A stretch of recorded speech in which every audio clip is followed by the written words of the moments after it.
Good evening, all. Welcome to this meeting of the Historic Preservation Commission. Just a reminder that pursuant to Chapter 2 of the Acts of 2023, this meeting of the Somerville Historic Preservation Commission will be conducted via remote participation. A recording of these proceedings can be accessed at any time using the registration link at the top of this agenda. Before we get started, I would like to have commissioners introduce themselves. Mr. Coughlin. Hi, my name is Dan Coughlin, and I live in Ward 3 in a historic building. Thank you. Ms. Price. Hi, my name is Denise Price, and I live in a local historic district. Thank you. Mr. Falvey. Hi there, my name is Brian Falvey. I'm a resident of Ward 2. Mr. Chagnon. I'm DJ Chagnon. I'm the landscape architect on the commission and a resident of Ward 5. Thank you. And Ms. White, who is here as well. Thank you. Sarah White, senior planner with the City of Somerville. Great. And I'm Robin Kelly. I am the vice chair and historic homeowner in Union Square and the realtor member of the commission. Eric Parks, our chair, is on a well-deserved vacation. And so you're all stuck with me. So let's get going. Our first order of business is reviewing a memorandum of agreement, HP 23-000073. This is 101 Highland Avenue, the YMCA building. So let's get into that. Do we have members from Yes. 101? Yes, Madam Chair, through you, Adam Dash is the attorney for the applicant team, so I'm going to unmute Adam. Actually, I cannot unmute Adam. You're going to need to do that. I have unmuted Madison. Adam. Thank Yeah, you. Someone unmuted me. Hello. Yeah, I guess I can see you. You can't see me, but that's fine. Adam Dash, 48 Grove Street, Somerville, representing the YMCA. We may have some others here as well. I don't know if Dave Kadish is here from the Stantec or Vladimir Benoit from the YMCA or others of the team. Can staff see if they're... Yes, they are. I'm just also asking for permissions, my permissions to be upgraded so that Madison doesn't have to run around in the back and do everything. Thank you. Yes, so Dave Kadish is here. I'm going to unmute you, Dave, but we'll let just so everybody knows, everything goes through the chair and we don't want everybody to, just obviously jump in all at once. And let's see, Vladimir is here and you're unmuted as well. Some people have photos, some people don't, and I think that's everybody. Well, we'll see if any of if Vladimir or Dave have anybody else on their team, but I think we can probably, the three of us, handle it tonight. I mean, this is really about the MOA that we've worked out. And I know Sarah, we reached out to her after we saw the draft, but it was sort of late last week and there hasn't been a lot of time to deal with it. But there was one, Dave had a couple of small tweaks to paragraph F, just to be clear that while the goal here is to try to reuse that entablature on the front, that a couple of things. A, they can't guarantee 3/4 scale will necessarily fit in the space that's chosen. So they were looking for a little more flexibility in the wording, something like in full or reduced scale, if we have to copy it and put it in. Also, the whole entablature may not be used. And I would note that we'd said this at a meeting. It says across the top, Young Men's Christian Association, and the members aren't all young, aren't all men, aren't all Christian. So they really weren't looking to use that, save those words in the new building.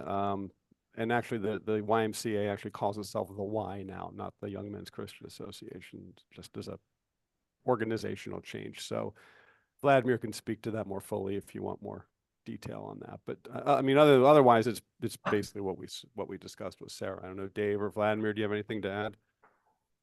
Yeah, no, I think you pretty much summed it up. Really just probably about 10 years ago, Wise went through a rebranding, and that led to name change with everything. Yeah, no, I think you summed it up really well. Yeah, agreed. No, nothing further on our side, Adam. Thank you. Thank you. is there anything else that you wanted to share before are we doing public comment on this, Ms. White? Madam Chair, through you, no, MOAs do not have public comment. Great, thank you. Mhm. Is there anything else that you all would like to share with commissioners before we start discussing things? It's Adam Dash again, Madam Chair. No, I think rest of the MOA was fine, other than those revisions to F, not the full entablature, in full or reduced scale instead of in full or 3/4 scale, and something that we're not going to use necessarily the whole entablature, quote unquote, because A, it may not fit, and certainly B, the lettering is not what we want. Adam, Okay. you faded out a little bit there. I think your We don't microphone want the dropped. lettering as I described. Yes, okay. All righty, thank you. Commissioners, who would like to start us off with their thoughts about this, questions, concerns?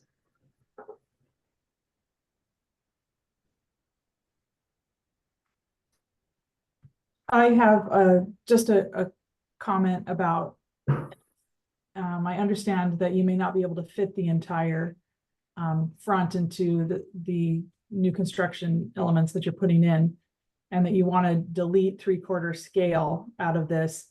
But is there a better word that we could use instead of, any scale? Like, I guess my concern is, I don't think this is going to happen, but if you were to sell it, and a new developer would come in, that they would, maybe put a small miniature scale in, which I know seems ridiculous with the dialogue that we've had. But I would just like to memorialize that we're looking for something that's large scale, not something that's petite and maybe only a small section.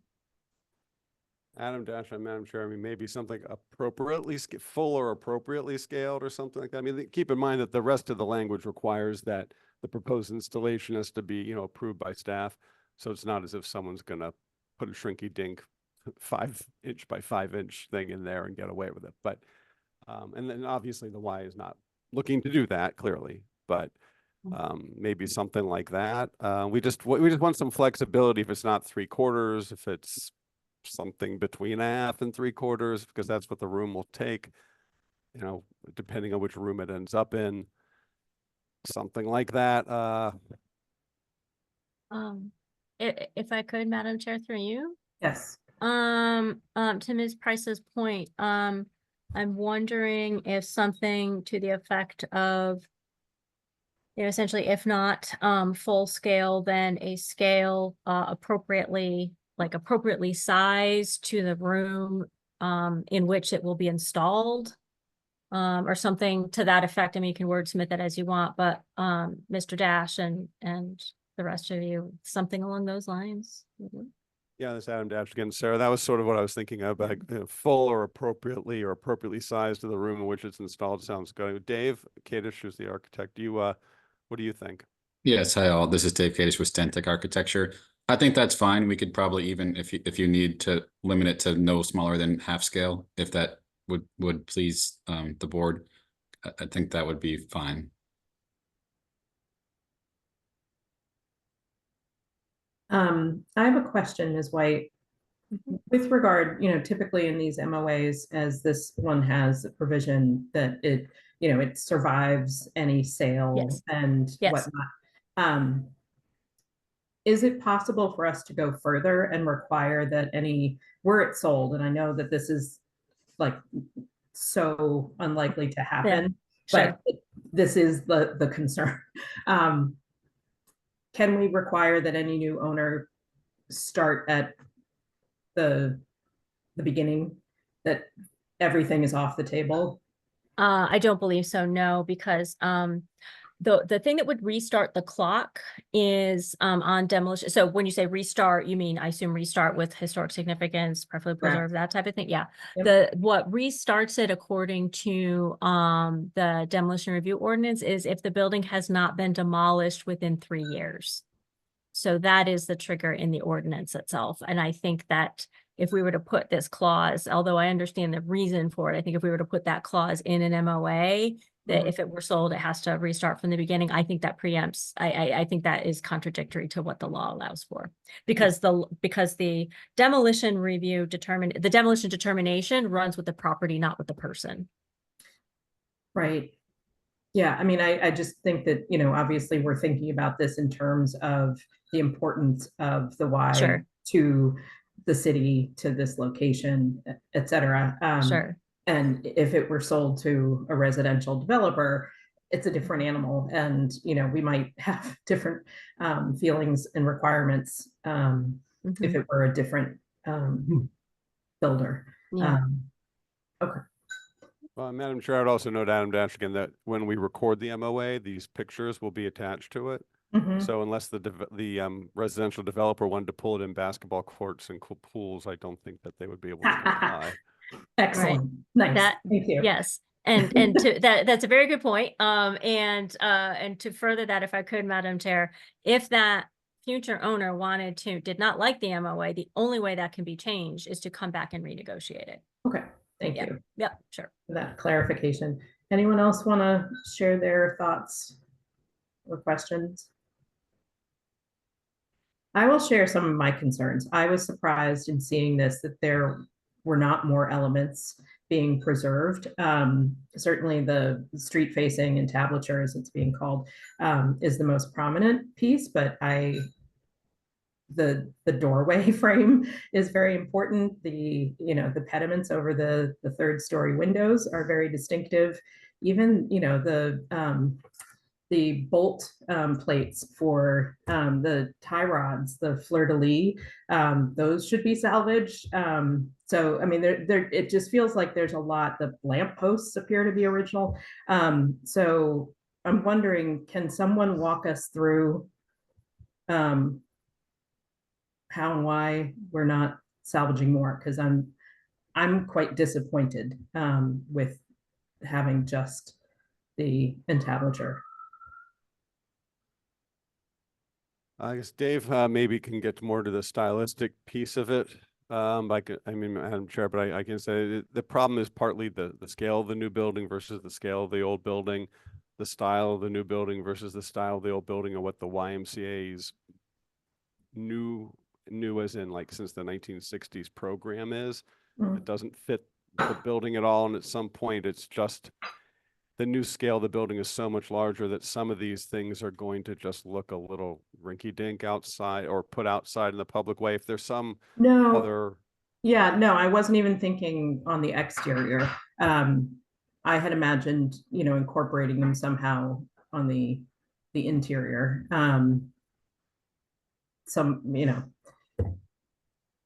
I don't know whether, if I'm the only one who has these questions or concerns, then we don't need to go down this road. Does anyone else share any of these concerns, or should we move this along? I mean, I think I share them to some extent, maybe not necessarily as strongly felt as with you, Madam Chair, but I was also a little bit surprised that it was just the entablature being saved, that more of the detailing was simply getting recorded and that was it. Yeah, so I mean, I think I'm in the same area, if not quite perfectly on the same page as to how far along, but maybe we are at the same point on it. Madam Chair, if I may, this is Dave Kadish with Stantec. We are also looking to save the lion's head inside the pool as well. So we're looking at interior elements that we can salvage and reuse within the building. Okay, thank you.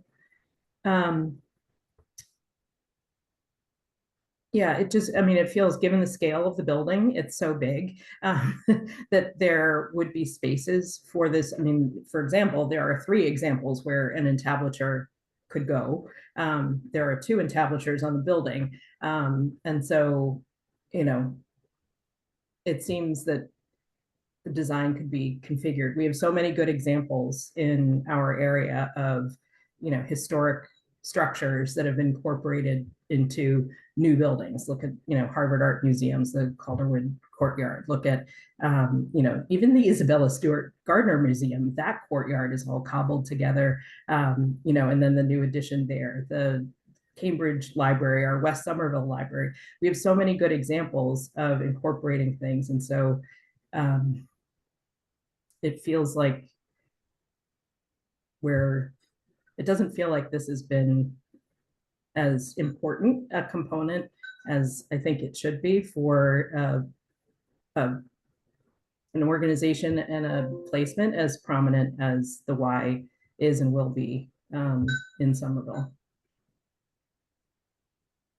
So, Madam Chair, I have to ask, so is the commission asking for the applicant to incorporate more things into their proposal or not? Because, and the reason I ask is because the applicant needs to know if they need to go back to a drawing board or what they need to do, because they need a direction. So I'm expressing I am not happy with the MOA, and I will be voting against it, voting against accepting it. But there are 5 of us here this evening, and so my vote, unless there are others who share the same concern, isn't really relevant. So how do others feel? I agree with you. It felt a little stark almost, considering there are elements. You bring up a wonderful point about the lampposts in the front. And those are easy to incorporate into a foyer or into the main lobby area. It just seems very stark and stripped down, and the archway's gone, and this is probably my problem, but in my head, I saw the facade of the building on the main level, something close to it at probably a different scale, with some of the original elements plopped in there. And I just think they need, if it's possible for them to be a little more sympathetic to the original building and how important it is to us that some of it's retained. So I would agree with Vice Chair Kelly.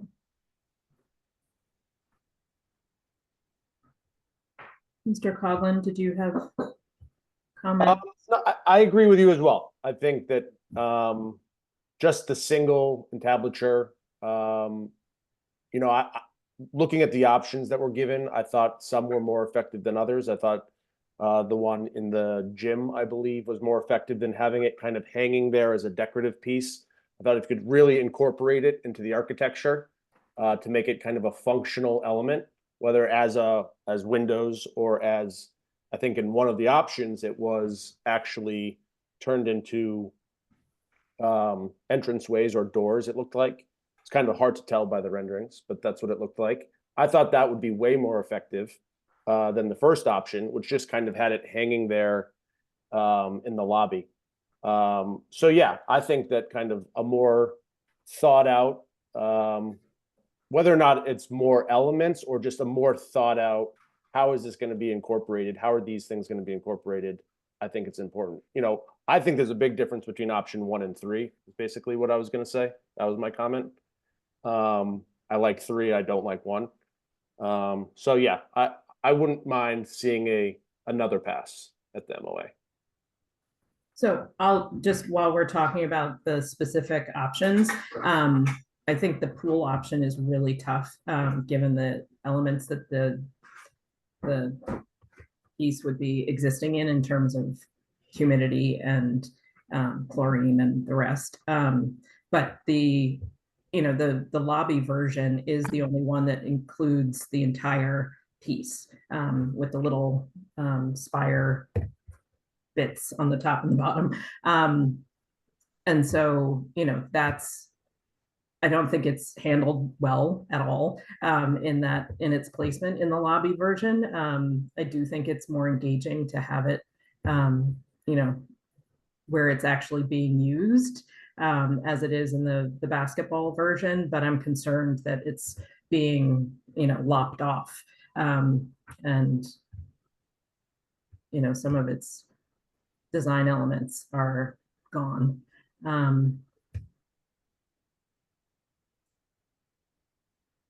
Okay, Yeah, I mean, I would agree with that, that you do lose some of those elements. I just think overall, having it more functional than decorative, I thought was more effective to me.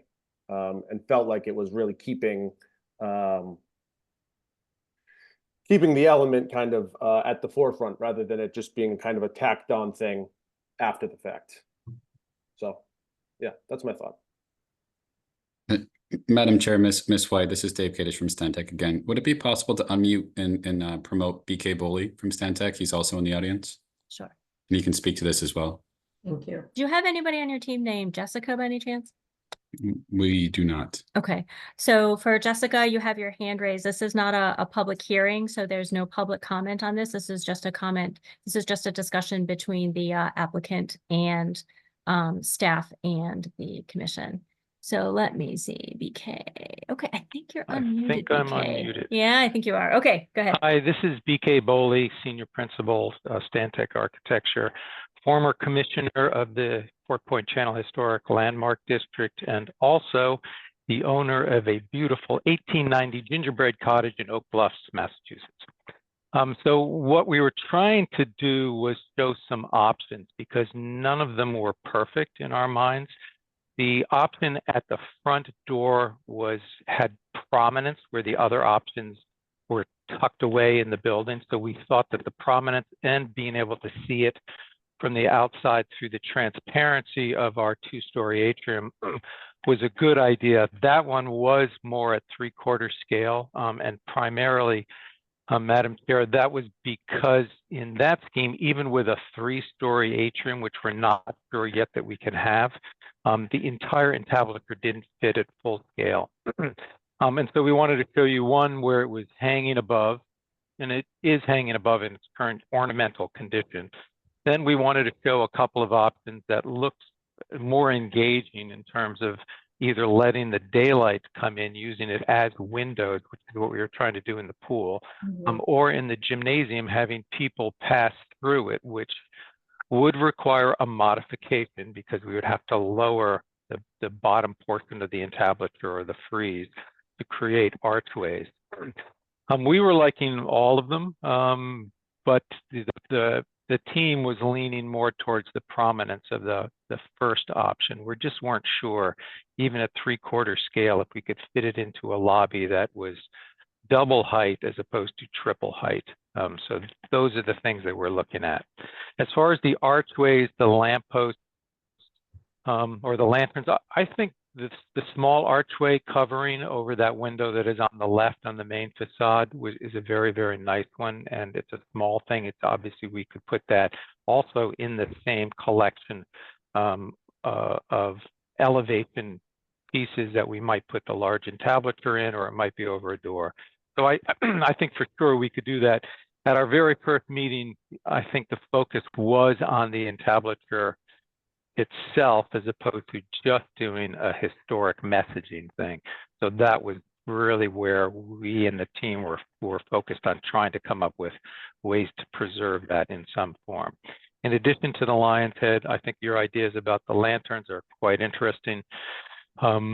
Our lobby, we're really not sure how big it's going to be yet because there's a bunch of things in play, but there are a number of large spaces where those things could fit and not get hit by basketballs or other things. So we're trying to work those out, but we weren't at all trying to be gratuitous in our offering for you or our studies because the entablature is the biggest thing on that building.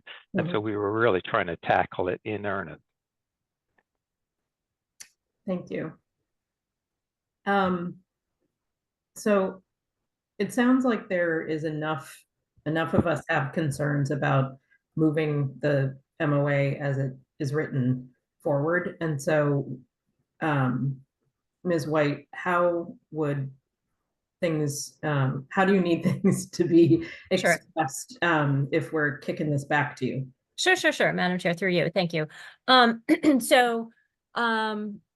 I think that the advice that you've given to the team is fine. I think that you've given them the instructions that you want to see more things included and used. And what we would need to do then, if the applicant is willing, is to go back and have some more MOA meetings and talk about what the possibilities are of incorporating some of these elements into a future building that, obviously we don't have the design in yet, but are there some things that they can commit to reuse in some capacity? And I would look to BK and to Vlad and to Attorney Dash and to Dave to see, is that something that you're willing to do? I mean, we have another MOA slot coming up, or I could create a special one for you if that's something that you're willing to do, and talk about some other things that possibly could be incorporated.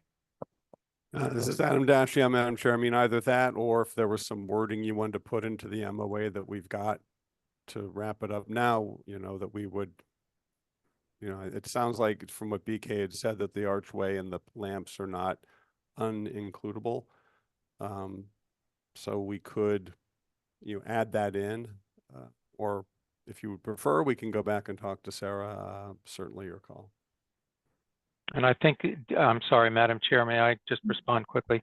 The archway that I was talking about, Adam, was the one over the smaller window. The main entrance arch is an entirely different animal. It's very wide. It's a big piece. It would be much harder to incorporate that and the entablature, for example, in the main lobby of the building. So we prefer not to have to replicate everything that is on the exterior, but really the primary things, or the things that we tend to covet as nice details.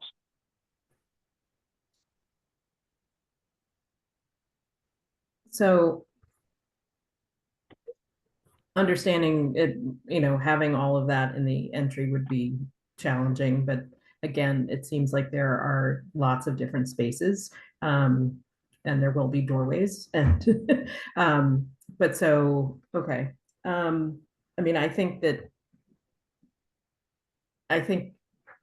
as a commission, we probably want to see new options and a new MOA, rather than wordsmithing this right now and trying to come to agreement without seeing anything. Do others agree with that? Yes. Yeah, I'd say that's how I'm feeling as well, Madam Chair.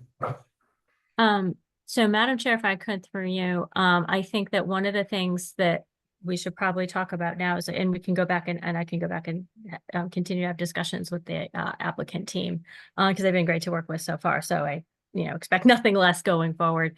I think that what we'll be looking at is when it comes to options, I think that what the MOA will end up looking at, if it becomes amended, is like a selection of features that can be that will be reused and incorporated, but they probably will not be able to tell you where, because there's the only thing that they have right now is some general studies about massing. They don't even have a zoning change that they need yet in order to build the scale of the building that they need.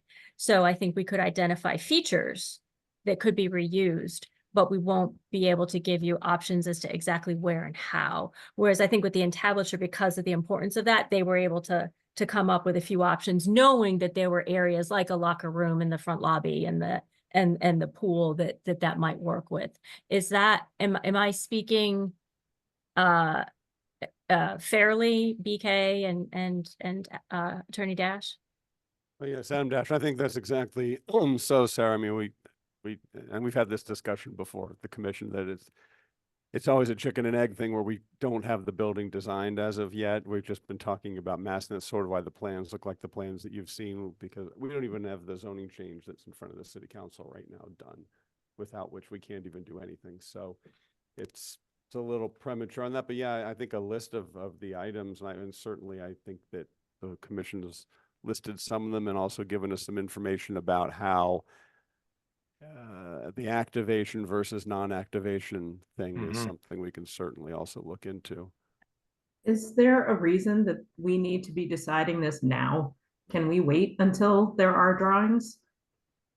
there will not be drawings for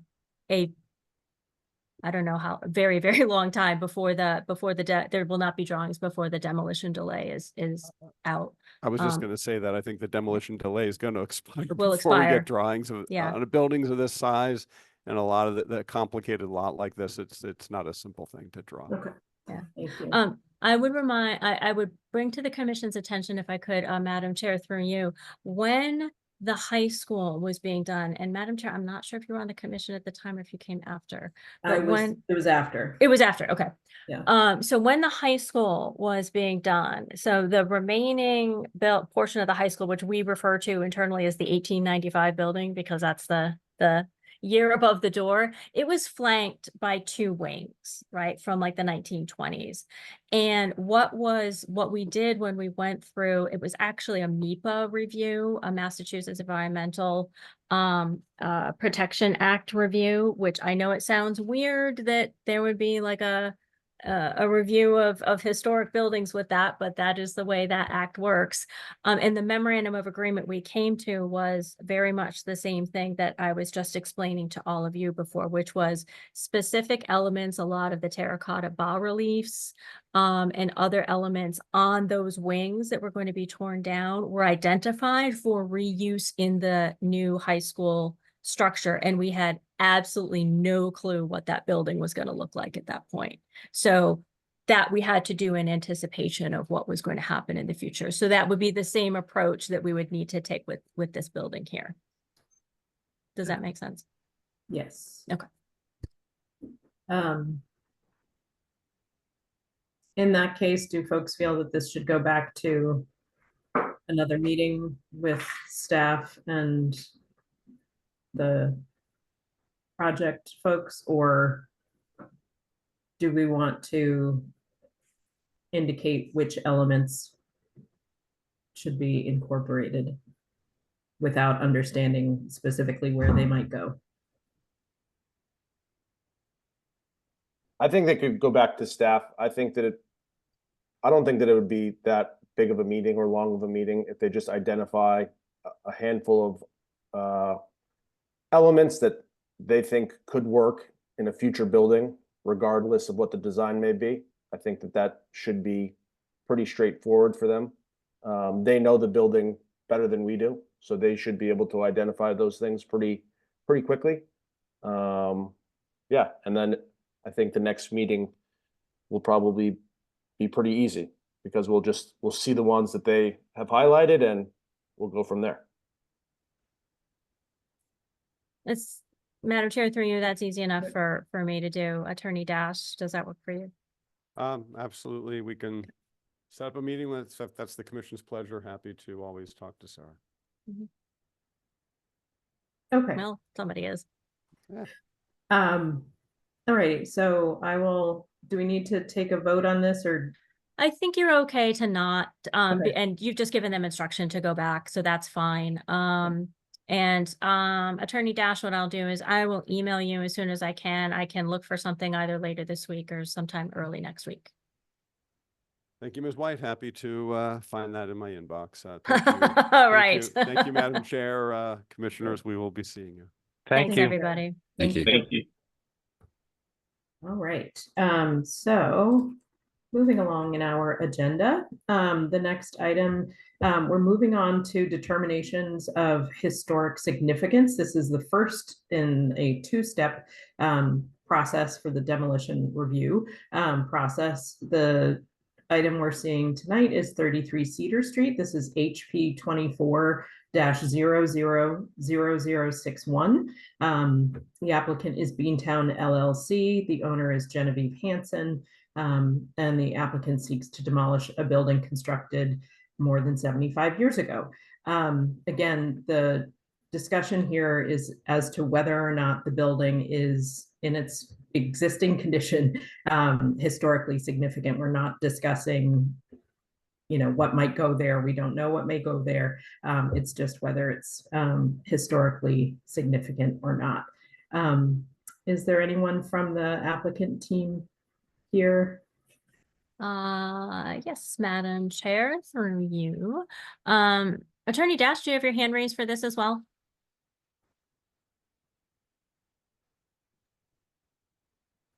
Attorney Dash? I was not muted. I am unmuted. I didn't know my hand was up. No, I'm not involved in this. That's okay. I didn't think so. All right. And Madam Chair, through you, the planner who was working on this report could not be here tonight, so I am here just in their stead.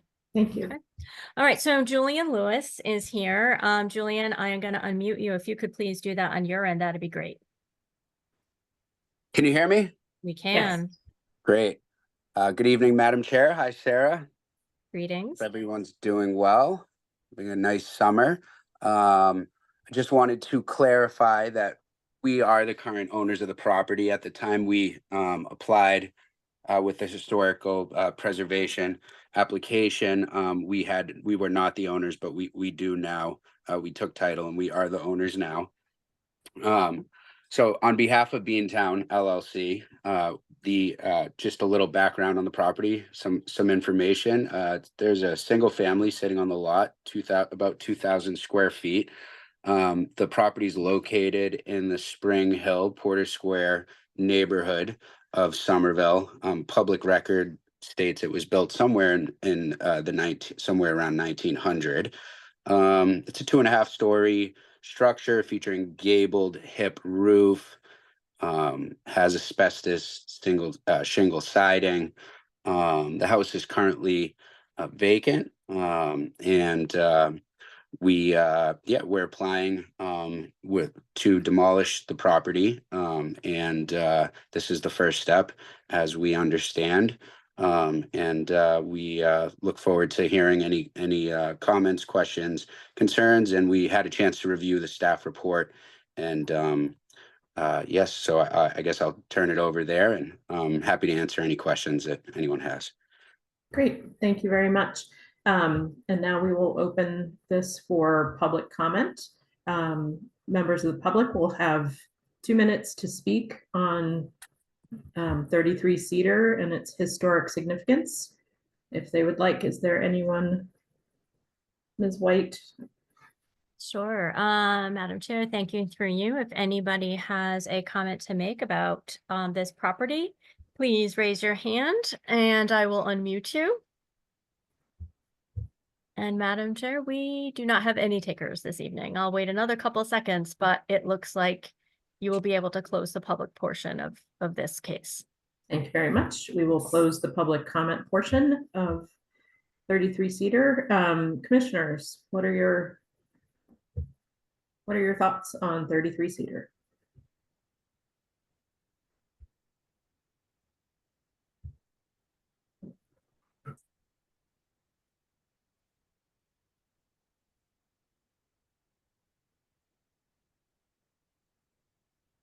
I'll go first. It feels to me like largely the front of the building retains a lot of its original form and massing and a fair amount of its detailing. To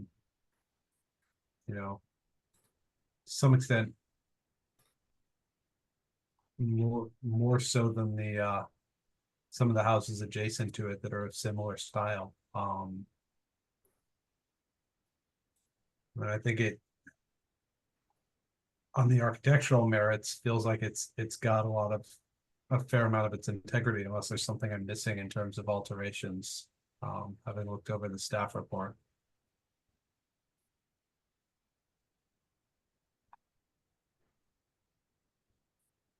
Yeah, I agree with that it does appear to retain its largely its original form and massing, its fenestration, and very importantly in my mind, it is part of a collection of these front gabled houses that were all constructed around the same time, and it definitely contributes to the streetscape and giving you a sense of the era in which this street was developed. Ms. Price?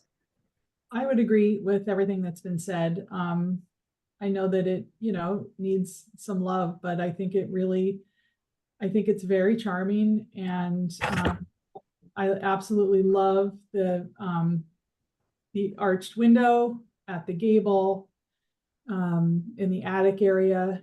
The chimneys are still there, and it's really, I think it's wonderful and should be maintained. And it's surprising that there was a barn. So, thank you to whoever put the report together.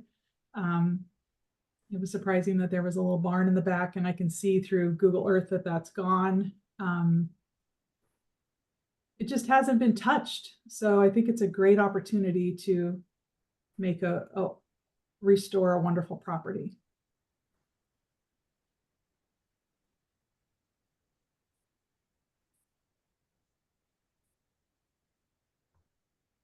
I agree. I think the streetscape and how it fits in with the other gabled end houses on the street is the most significant element to me.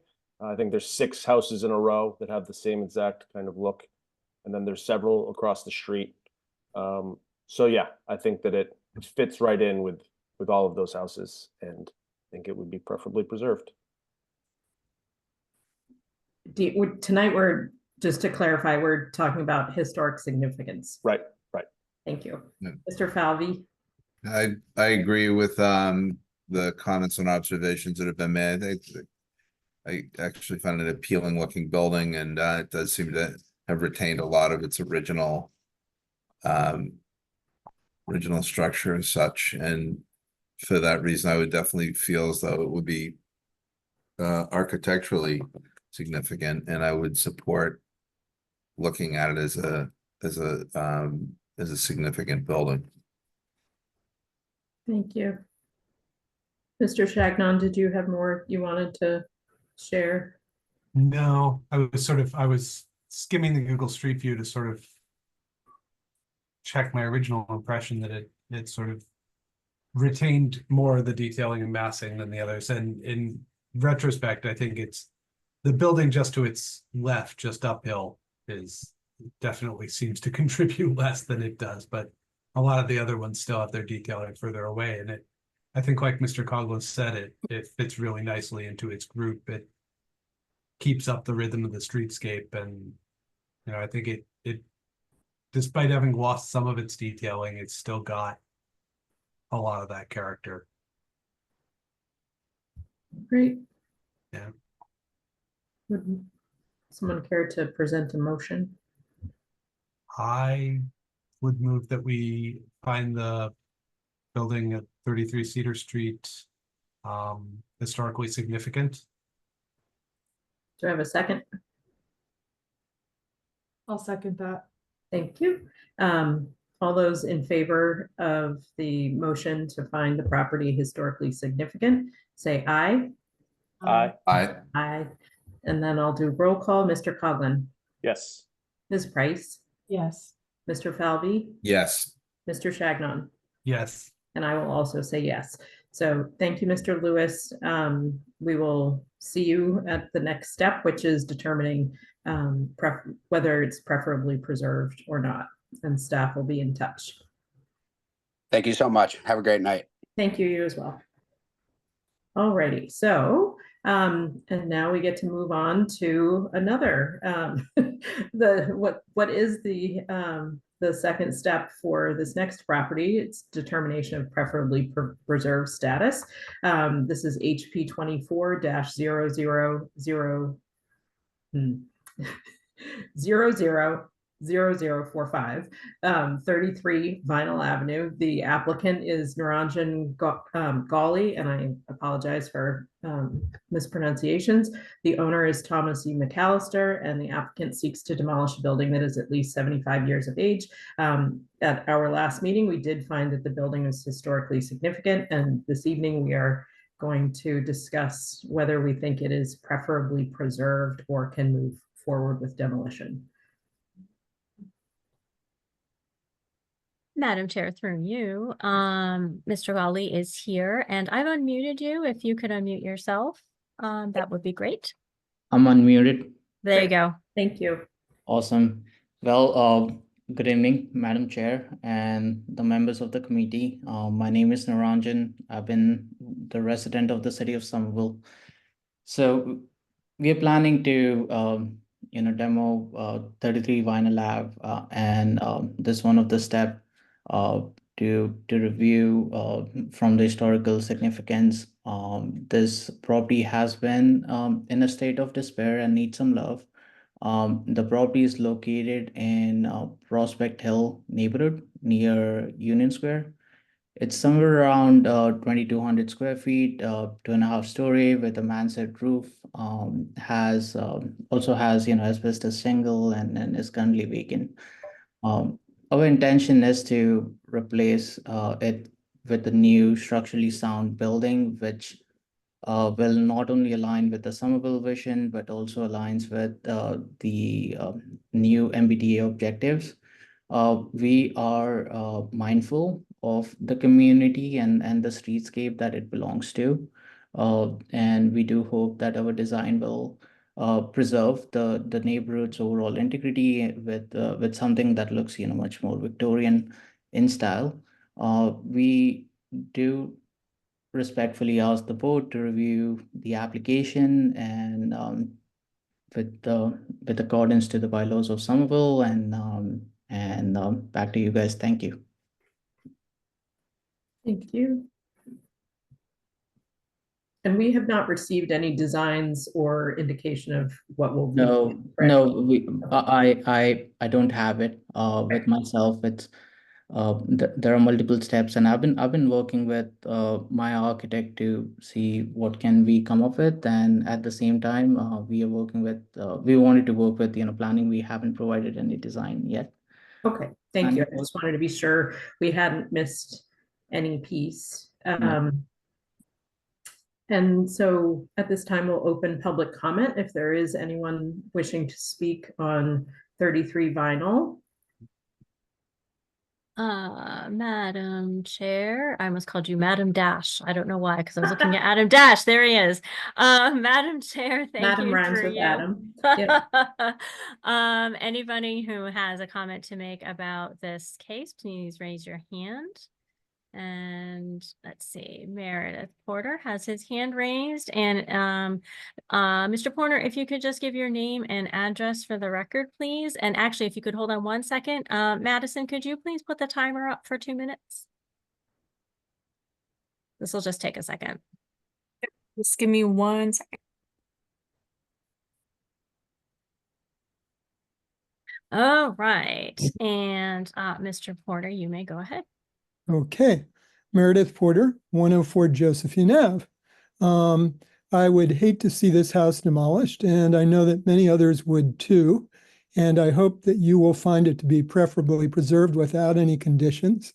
I believe it contributes to the streetscape, and that it's consistent with other buildings in the area, reflecting trends in the historic building process in the city. I found the staff report to be enlightening.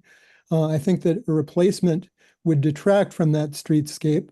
The second Empire style is consistent with houses nearby on Summit Ave and Aldersea Street, as you can see by going down those streets. It has many interesting architectural details, the mansard roof with the twin dormers, the details of the front bay with the trussed gable roof on the second story, many brackets, even on that front door hood that wasn't mentioned.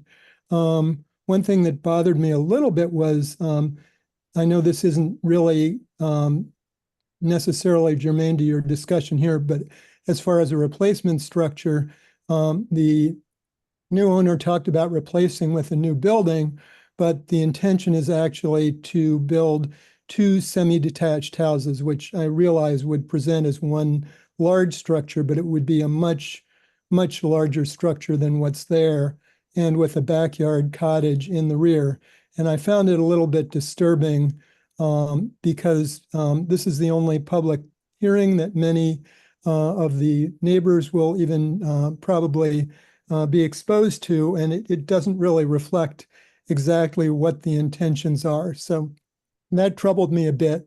I do hope that you will see fit to declare this preferably preserved. Thanks for your attention. Thank you. Are there any other members of the public wishing to comment on 33 Vinyl? If so, please raise your hand. And Madam Chair, I see no one else. And you may go. Hold on one second. There's one last taker right before I got the words out. Great. Susan Ayers. Susan, I have unmuted you. If you would please give your name and address for the record, you may begin your comment. Susan Ayers. I'm at 30 Summit Ave and am a direct abutter to the property. I agree with all the things that Merritt said, and I actually have gone to a number of other neighborhoods to just look more closely at some of these rehab jobs, and they seem to not reflect any kind of historical significance. I think if this house were better preserved, we probably wouldn't even be having this conversation, because of all of its historical significance and how it really does fit into the neighborhood. The neighborhood is a neighborhood that's been very well preserved. People's homes are well cared for.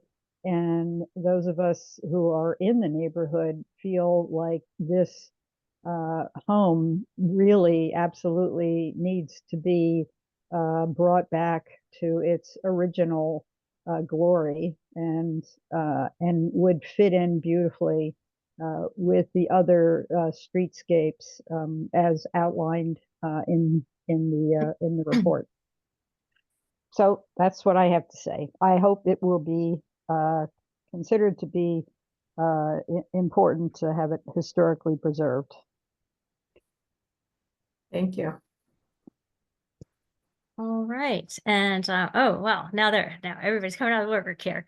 Great. Okay, so we have Susan Botari is the next person I have. Susan, I have unmuted you. If you would please provide your name and address for the record. And you may begin your comment. Batari, and I live at 38 Vinyl Avenue, directly across the street from the proposed house. This house is so historically valuable to the neighborhood. I'm amazed when I read the report that goes to this house, dating back to, I think it's 1852. And I think the new proposed permits are to build 7 units on this lot. And I think that is detrimental to this neighborhood. We've lived here for 60 years, and everybody in this neighborhood takes very good care of their homes.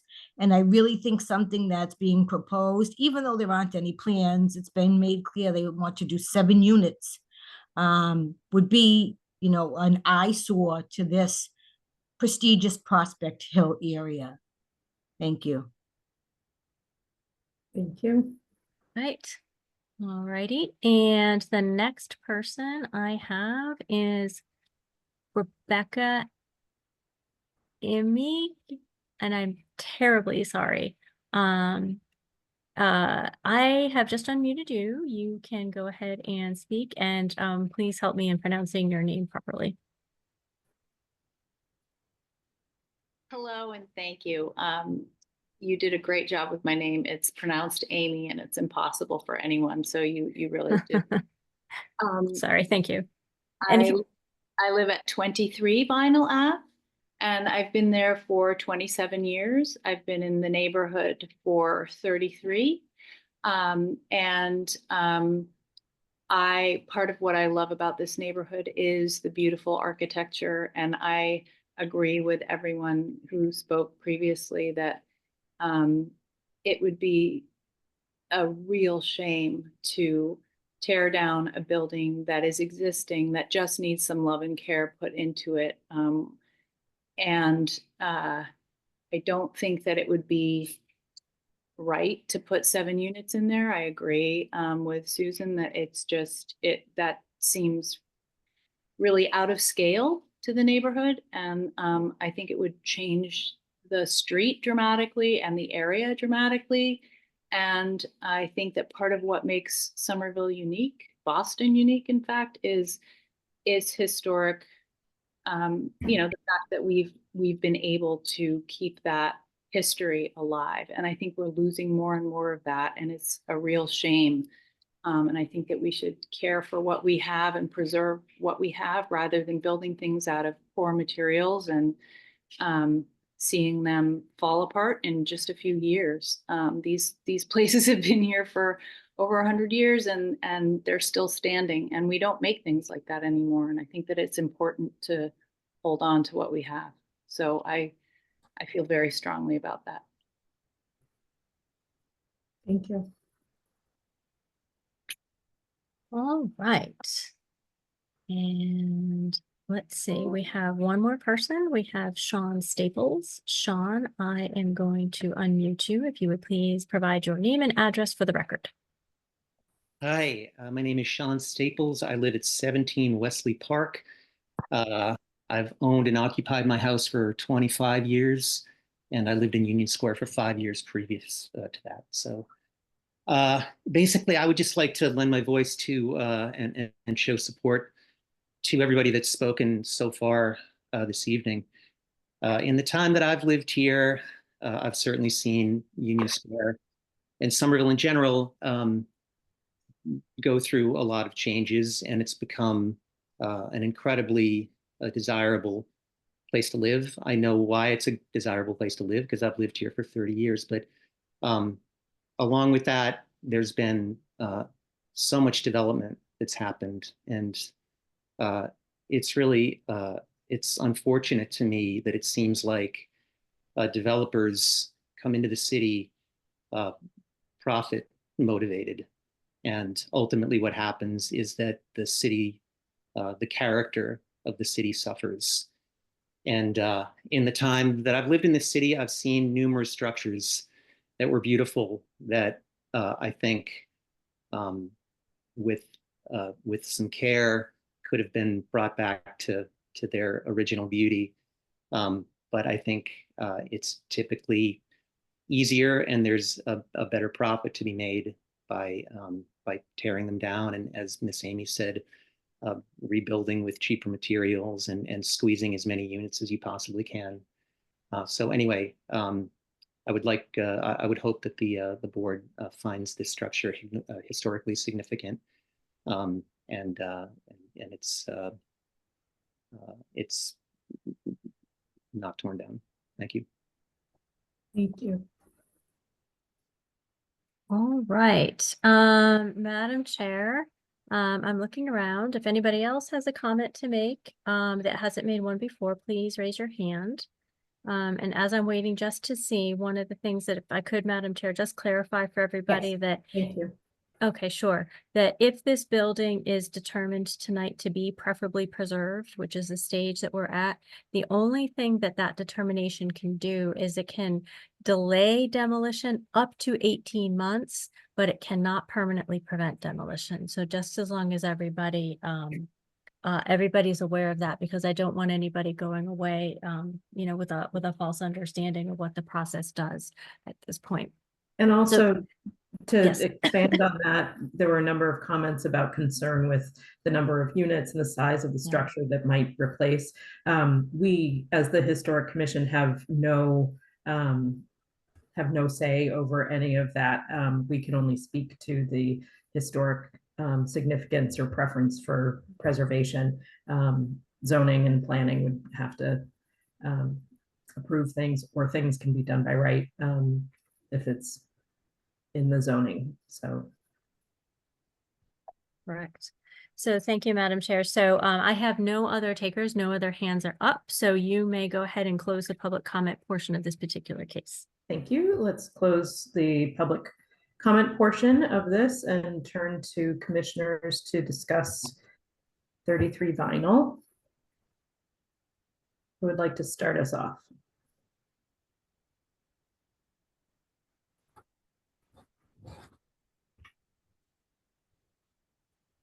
I'm going to call on people. Ms. Price.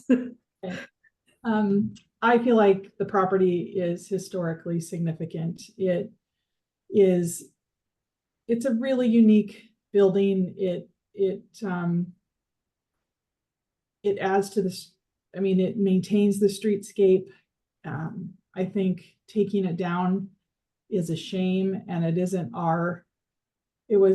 within our purview to talk about zoning and what should go there. But I think it's a great opportunity for the new owner to figure out with staff how they could keep the building and still achieve some of what they wanted to do. And I think that, I mean, my vote is that it's historically significant. So. Thank you. Mr. Coughlin. I agree. I think that I would vote for it to be preferably preserved for all the same reasons. I think that it fits within the neighborhood. Obviously, all the neighbors have strong feelings about how it fits in the neighborhood as well.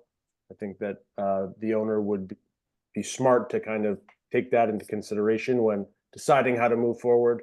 Yep. And working with staff on next steps. But yeah, I think that I would vote to see it preferably preserved.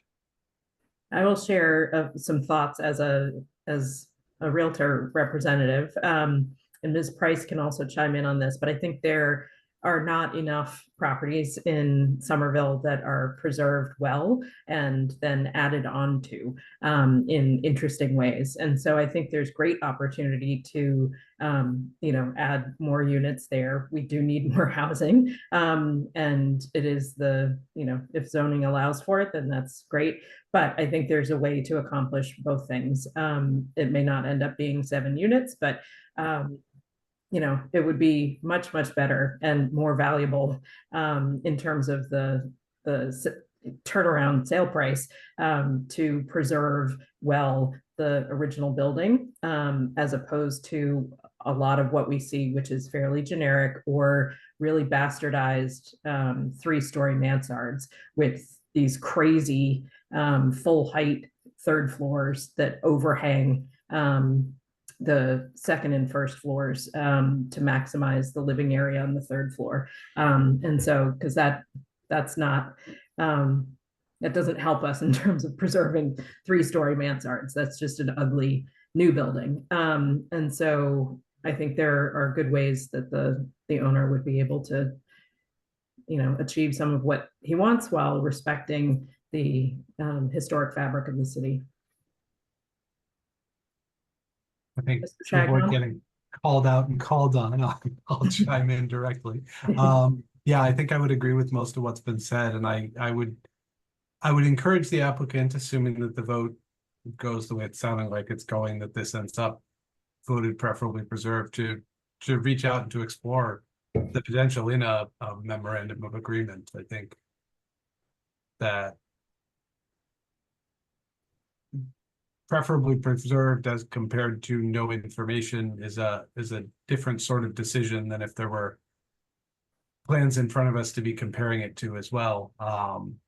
Just as sort of a general process comment.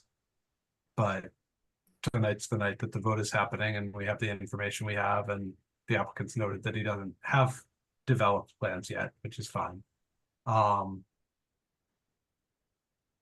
yeah, I think that the massing, the integrity of it, the uniqueness of the building, I think as Vice Chair Kelly said, there's a real opportunity to incorporate that into a larger structure that sort of has a really potentially fantastic result, and I encourage the applicant to try to seek that out.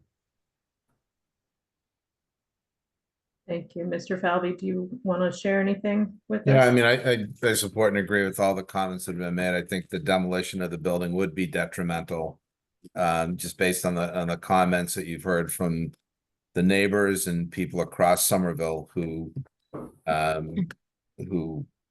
look, very favorably upon the building for a number of different reasons, culturally, most certainly. And I feel for that reason alone, I think there should be a significant effort putting into trying to figure out how the building could be repurposed as is versus taken down.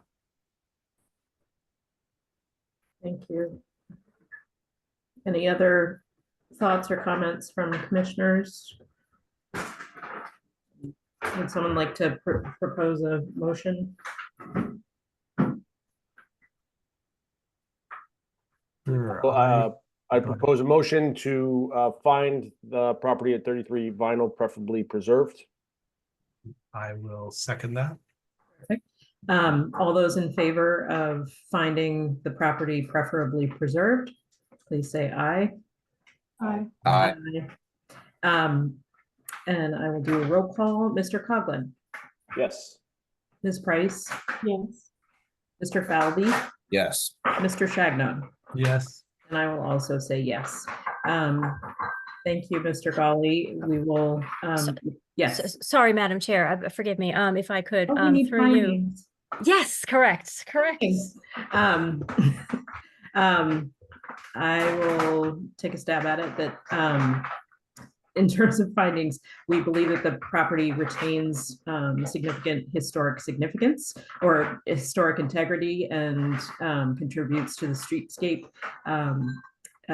It retains its mostly original form and massing and some interesting details. And does anyone have other things to include or revise what I just said? I think some of the findings that were in the determination of significance are probably worthwhile. The fact that it sort of uniquely marries the Second Empire and the stick style. Yep. In there, but you may have mentioned I was busy skimming this time. Yeah. Well, I think you covered it. Great. All right, thank you, everyone. I'm sorry, we need to vote. Can someone make a motion? I will move to adopt the findings as stated by Vice Chair Kelly.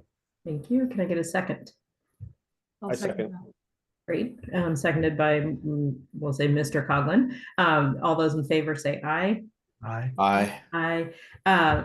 And we'll do roll call. Mr. Coughlin, Yes. Ms. Price, Yes. Mr. Falvey, Yes. Mr. Shagnon, Yes. and I will also say yes. Okay, so Mr. Golly, thank you for your patience, and thank you very much. Staff will be in touch regarding, or staff, do you want Mr. Golly to reach out to you?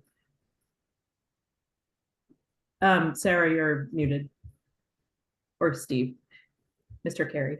Yep, Mr. Carey, if you would like to go ahead Sure. and. Yes, Mr. Golly, you're welcome to reach out to us, and we will get the MOA process started if that is an avenue you want to pursue. Absolutely. Thank you. Great. Have a good Thank night. you very much. All right. And so now we head on to other business. Discussions of Summer Nova. Do we have anyone who would like to speak on Summer Nova? I read the letter from Chair Parks. I thought it looked great. Simple, straightforward. We're not making a larger comment about the development, just about the two works buildings and why we think that they're significant. He gave a little context and a little history. So yeah, I think that's, I was happy with that. And think we could send that to the city. How do you feel? Were there any edits or thoughts on the letter?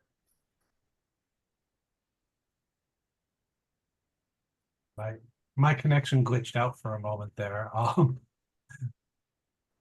I don't have any edits or thoughts on the letter. I think Chair Parks and I think it is a well phrased letter. From my perspective. Madam Chair, could I make a suggestion? Yes, please. Through you, I would like to suggest that just for the benefit of the public that's here, because this is not something that's posted online, although the planning board will receive it and it becomes a matter of public record, do you think it would be worth just, because it's so brief, just reading it into the record so that the public could hear it? Sure. And I'm now just trying to find my copy.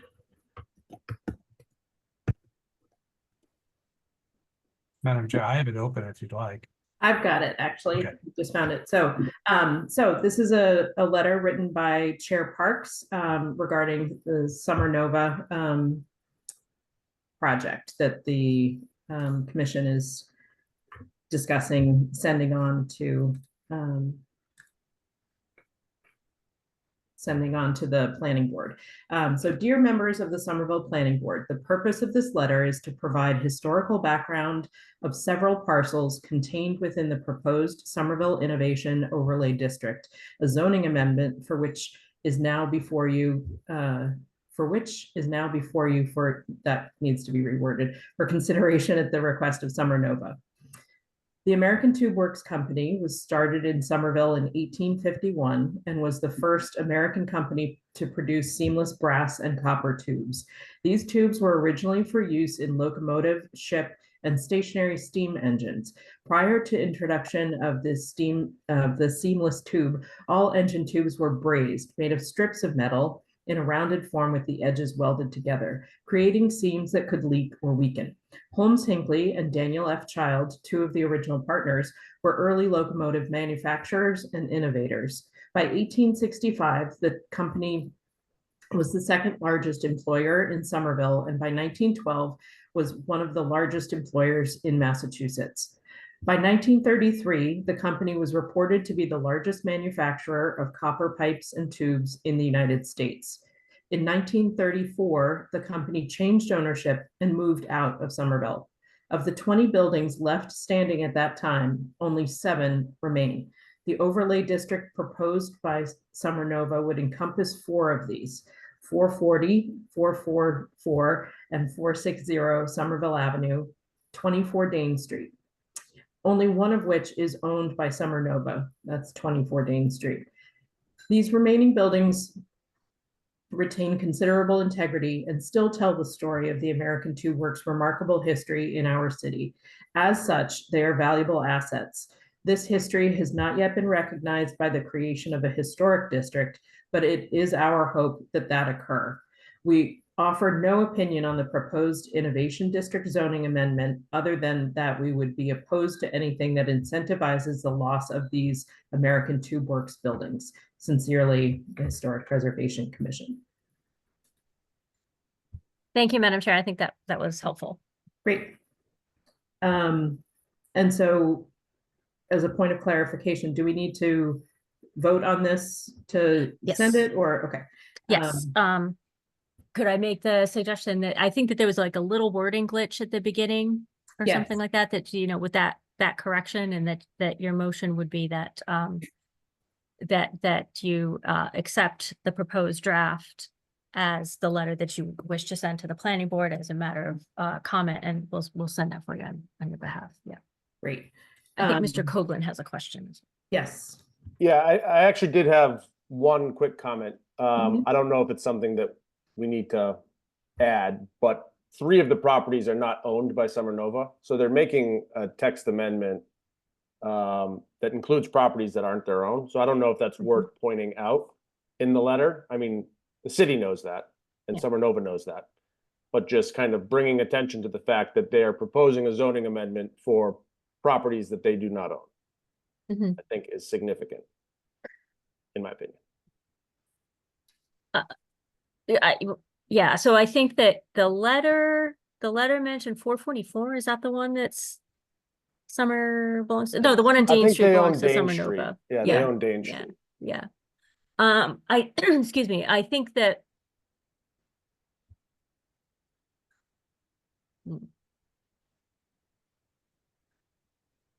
that is not uncommon. Yeah, that's not uncommon. So for example, so the Y, for example, has proposed a map amendment. Well, it's a map amendment to upzone properties, right? And that includes properties that, at least one property that they don't own as well, which is on the corner of School and Highland Ave. So when like the planning board looks at that, which they had a joint, I think they had a joint meeting with the land use committee, then, you know, that was, I believe, have they had that hearing yet? Maybe not. Anyhow, that is something that I I think that the board knows, and certainly the planning board will know that it is not all of their property that they're planning to upzone. Same with the land use committee is also aware of that as well. The only reason I'm hesitating a little bit is because you're venturing, that's more of a venture into the zoning side than just staying with like the, you know, principally what's important historically. And so that is my advice of hesitation to you. Yeah, That that makes sense. didn't come out right. But No, you that makes sense. get my point. It just, you know, considering that we are discussing or talking about possibly making this area a local historic district, I think that it's more significant than, you know, in the case of the Y, it was just some house on the corner. Mhm. It feels slightly different.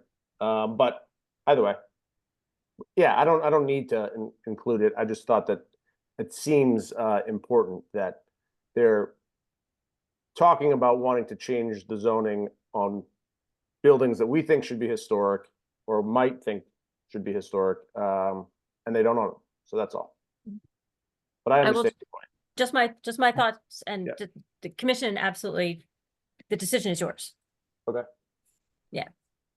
I agree with Sarah's cautions, and I think that the way that it's currently phrased, which adheres to our concerns, but also does sort of obliquely point a finger at like, hey, you don't own these things. I think that, you know, it does provide the information without stating it so directly that we start stepping in to areas that might ruffle more feathers. Okay. Fair enough. I don't know. Do others have thoughts on that aspect?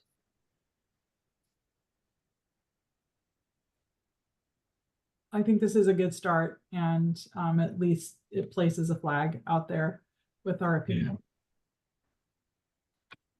So then, Cool. Yeah, that sounds good. should we clarify the correction, the language correction that needs to happen?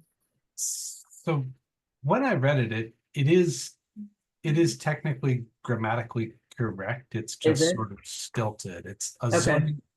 zoning amendment for the American Two Works, for the Innovation Overlay District. That's, there's probably a better way to phrase it that would read more smoothly, but I'm not sure offhand what it is. Can we just say, I mean, I amendment suppose it that is could now be- before you for, can we just say that is as opposed to for which? I mean, I think maybe what it would be along the lines of a zoning amendment for the proposed Somerville Innovation Overlay District is now before you for consideration at the request of Summernova. The purpose of this letter is to provide historical background of several parcels contained within that overlay district. Okay, Right, breaking it into two sentences might, and swapping the order to get the context might do the trick, but.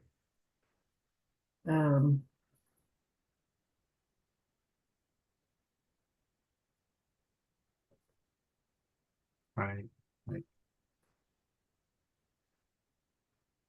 I would propose that we simply revise the beginning of the sentence and remove for which and replace it with that, so that if it read, we are writing to provide historical background of several parcels, blah, blah, blah, blah, blah. Oh, yeah, that would work.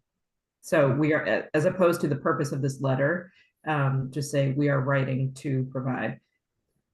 Or And even then- the purpose of the letter is to provide blah, blah, blah, blah, blah, like if you wanted to keep it that way, but because, yeah, the Somerville Innovation Overlay District is a zoning amendment that is now before you for consideration, yeah. Yeah, that would work.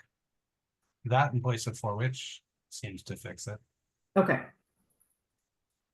Madam Chair 3, once you decide, let Yeah. me know, because I'm gonna have to type it out really fast while you say it. Okay.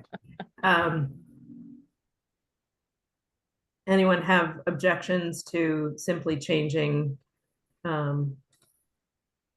simply changing "for which" to the word "that"? No, no Okay. objections. Okay, then let's go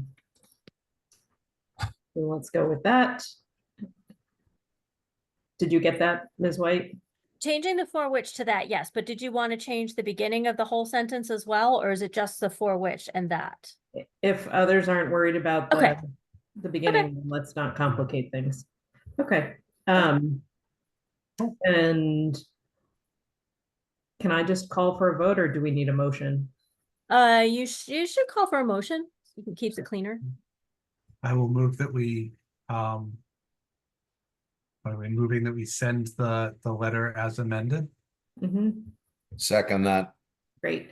All those in favor say aye. Aye. Aye. Roll call, Mr. Coughlin, Yes.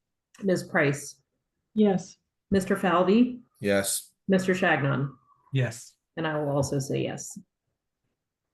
And thank you to Chair Parks for crafting that. Is there anything else related to Summer Nova that anyone wanted to touch on?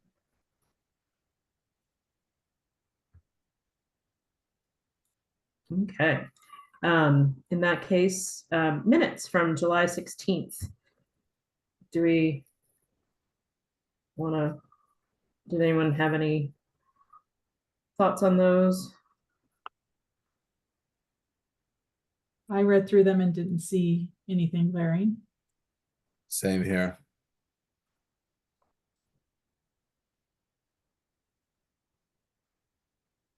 If there's nothing, then shall we have a motion? Make a motion to accept the July 16th, 2024 meeting minutes. Can I get a second? Thank you, Ms. Price. All those in favor say aye. Aye. Aye. Aye. Roll call, Mr. Coughlin, Yes. Ms. Price, Yes. Mr. Falvey, Yes. Mr. Shagnon, Yes. and I will also say yes. And then a CPC update. Without Eric, I don't know that we have anything. Anybody know anything that they want to share about CPC? Okay, so then that concludes our agenda for the evening. Was there anything else, Ms. White, or anyone else? Madam Chair, thank you through you. What I will do, Madison will send it as the liaison, but we'll make those adjustments to the letter, put that on appropriate letterhead and forward that to the planning board in time for their deadline, which is Thank not you until very next much. week, but they'll get it before next week. So Thank you. sure. That's it. Great. Right. I would entertain a motion to adjourn the meeting. Now this is where people are going to talk real fast. Real fast. You see what it's like to teach? Gotta draw it out, everybody. There's a motion to conclude today's meeting. I second. All those in favor say aye. Aye. Aye. Roll call, Mr. Coughlin, Yes. Ms. Price, Yes. Mr. Falvey, Yes. Mr. Shagnon. Yes. Great. I will also say yes. Thank you all, and we will see you in September. Yeah. Well done, Vice Chair Kelly. Hey. Yes. Well done moving it along. Absolutely. Okay. Great. Thank you care, very Thank much. you. Thanks, Thanks, Madison. everyone. End of Thank you, August. Madison. Thank you, Sarah. Gotcha. Bye, guys. Bye.